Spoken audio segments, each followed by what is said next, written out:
Dulu-dulu masa houseman di Kangak ni lah.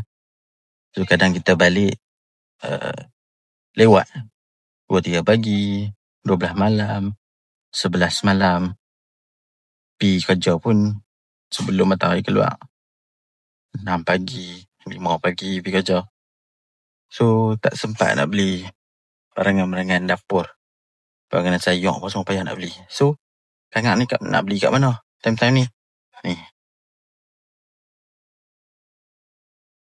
Mai Pasar Borong. So siapa-siapa yang senasib dengan saya, so boleh mai Pasar Borong. No?